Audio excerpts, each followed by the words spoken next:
Also with us this morning, former New Mexico Governor Bill Richardson, who is also former U.S. ambassador to the United Nations. He has been to North Korea on several diplomatic missions. Good to have you with us this morning. Thank you, Erica. Give us an idea, as you look at this, especially having been to the country, what is your biggest concern this morning?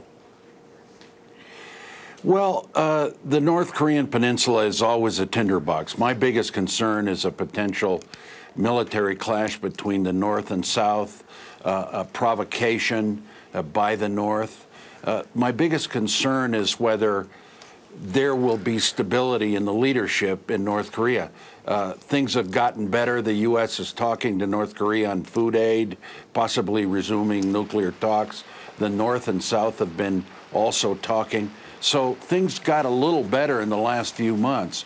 The issue is going to be, will there be the succession that Kim Jong Il wanted, his third son?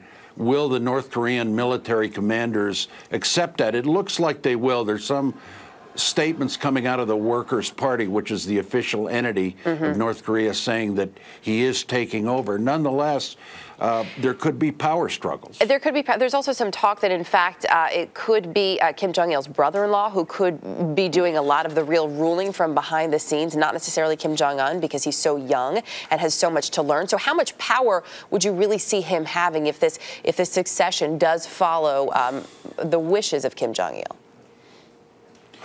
Well, I can tell you from my knowledge of the leadership there, the ones that call the shots will be the North Korean military commanders, not necessarily the civilian leadership. Obviously, the family is powerful, but the fact that Kim Jong Il designated his son, the third son, we know very little about him. We know he went to a Swiss school. He hasn't met with many world leaders. He's obviously inexperienced. The issue is going to be, will the military leadership of North Korea accept that transition now that Kim Jong Il is dead?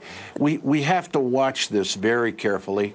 I think it's important. The White House, I think, is playing it correctly, playing it cool, finding ways to see what happens, but also lean in favor of engaging the North Koreans. I've always felt that when we isolated them, it didn't work. Right. Possibly, if things look stable, resume the food aid, humanitarian assistance. Which, of course, is what was under discussion and was potentially going to be announced this week. You mentioned one of your fears is provocation at this point. North Korea firing a missile, which is said to be unrelated, yet it's impossible to ignore that. Is this some sort of statement? That's right.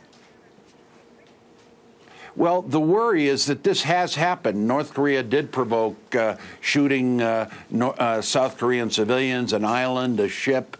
There are factions within the North Korean military that might take those steps to assert themselves.